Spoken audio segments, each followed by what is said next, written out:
Welcome to మెగానన్ TV off the record. ఒకప్పుడు రాజకీయాల్లో విభేదాలు ఉండేవి, కానీ వ్యక్తిగతంగా హద్దులు దాటేవారు కాదు. సిద్ధాంతాలపై పోరాటం జరిగేది, కానీ కుటుంబాలపై, వ్యక్తిత్వంపై దాడులు అరుదుగా కనిపించేవి.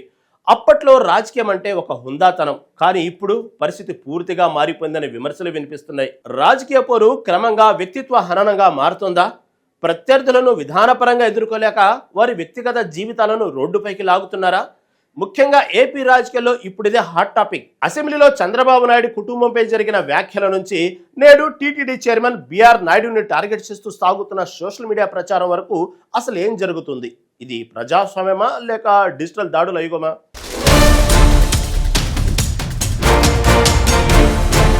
అది నవంబర్ 2021 అసెంబ్లీ సమావేశాలు జరుగుతున్నాయి. అధికార పక్షం ప్రతిపక్షం మధ్య వాదోపవాదాలు సహజమే, కానీ ఆ రోజు పరిస్థితి భిన్నంగా ఉంది. అప్పటి అధికార పార్టీ అయిన వైఎస్సార్ కాంగ్రెస్ పార్టీ నేతలు నాటి ప్రతిపక్ష నాయకుడు నారా చంద్రబాబు నాయుడిని ఉద్దేశించి వ్యక్తిగత దాడులకు దిగారు. రాజకీయాల్లో ఎన్నడూ లేని విధంగా చంద్రబాబు సతీమణి భువనేశ్వరిని లక్ష్యంగా చేసుకుని చేసిన వ్యాఖ్యలు పెను దుమారాన్ని రేపాయి. రాజకీయాల్లో విమర్శలు, ప్రతి విమర్శలు సహజం, కానీ కుటుంబ సభ్యులను, ముఖ్యంగా మహిళలను రాజకీయాల్లోకి లాగడం అనేది తెలుగు రాజకీయ సంస్కృతికే విరుద్ధం.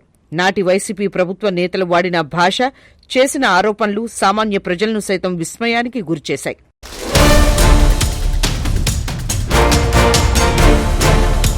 మైక్ కట్ చేయడం, మాట్లాడే అవకాశం ఇవ్వకపోవడం ఒక ఎత్తైతే, ఇంట్లోని వ్యక్తులపై అనుచిత వ్యాఖ్యలు చేయడం చంద్రబాబును తీవ్రంగా కలిచివేసింది. 40 ఏళ్ల రాజకీయ జీవితంలో ఎన్నో ఎత్తుపల్లాలు చూసిన ఆయన ఆ రోజు సభలోనే భావోద్వేగానికి లోనయ్యారు. గౌరవ సభను కౌరవ సభగా మార్చారు అంటూ ఆవేదన వ్యక్తం చేశారు. అసెంబ్లీ హాల్ నుంచి బయటకు వస్తూ చంద్రబాబు నాయుడు మీడియా ముందు వెక్కి వెక్కి ఏడ్చారు. ఒక సీనియర్ నాయకుడి కళ్లల్లో నీళ్లు చూడటం రాష్ట్ర ప్రజలకు కొత్త.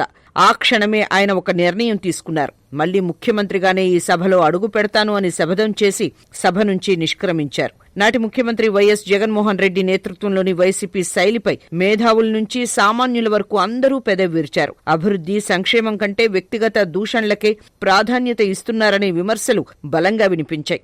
అధికార బలంతో విపక్ష నేతల ఆత్మస్థైర్యాన్ని దెబ్బతీయాలని చూడటం ప్రజాస్వామ్యానికి విరుద్ధమనే అభిప్రాయం వ్యక్తమైంది.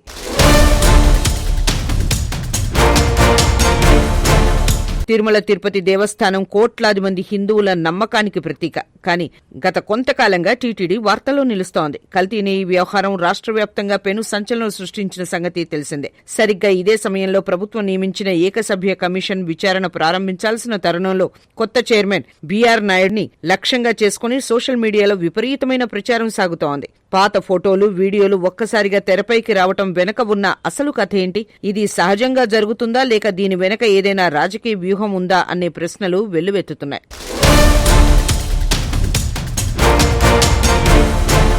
తిరుమల లడ్డూ ప్రసాదం తయారీలో కల్తీ నెయ్యి వాడారనే ఆరోపణలు ఆంధ్రప్రదేశ్ రాజకీయాలను కుదిపేస్తున్నాయి. భక్తుల మనోభావాలతో ముడిపడి ఉన్న ఈ అంశంపై ప్రస్తుత ప్రభుత్వం అత్యంత సీరియస్ గా స్పందించింది.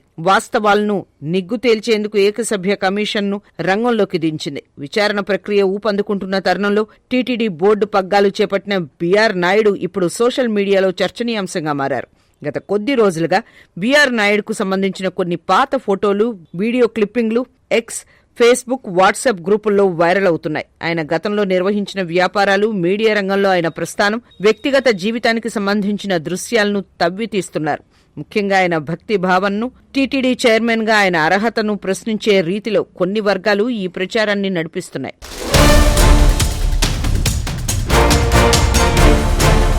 బిఆర్ నాయుడు టీటీడీ వ్యవహారాల్లో పారదర్శకతకు కట్టుబడి గతంలో జరిగిన అనేక ఆర్థిక అక్రమాలను వెలికితీస్తున్నారు. టీటీడీ వంటి ఆధ్యాత్మిక సంస్థలో అవినీతి అంశాలు బయటకు రావడం కొందరికి అసౌకర్యం కలిగించిందా అనే ప్రశ్న కూడా వినిపిస్తోంది. ఇదే సమయంలో టీటీడీ మాజీ చైర్మన్ గా పనిచేసిన భూమన కరుణాకర్ రెడ్డి తరచూ బిఆర్ నాయుడు రాజీనామా చేయాలంటూ డిమాండ్ చేయడం రాజకీయ వాతావరణాన్ని మరింత ఉద్రిక్తం చేస్తోంది.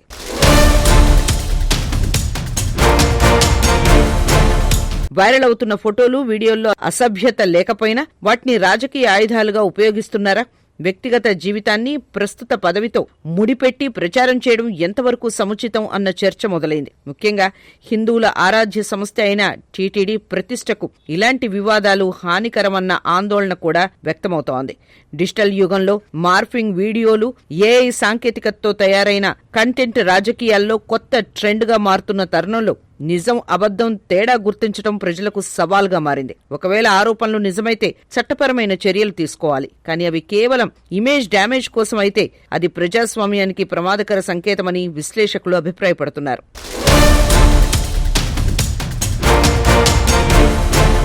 రాజకీయాల్లో పోటీ సహజం. కానీ వ్యక్తిగత సహనం వ్యూహంగా మారితే ప్రజల్లో రాజకీయాలపై నమ్మకం దెబ్బతింటుంది. కల్తీ నెయ్యి వ్యవహారం, కమిషన్ విచారణ, సోషల్ మీడియా ప్రచారాలు ఇవన్నీ కలిపి చూస్తే ఇది కేవలం రాజకీయ వివాదమా లేక పెద్ద మైండ్ గేమ్ ఆపరేషనా అన్న ప్రశ్నలు ఇంకా మిగిలే ఉన్నాయి. ఇప్పుడు ప్రజలు ఎదురు చూస్తున్నది ఒక్కటే. వాస్తవం ఏది, రాజకీయ ప్రచారం ఏది? కాలమే సమాధానం చెప్పాలి.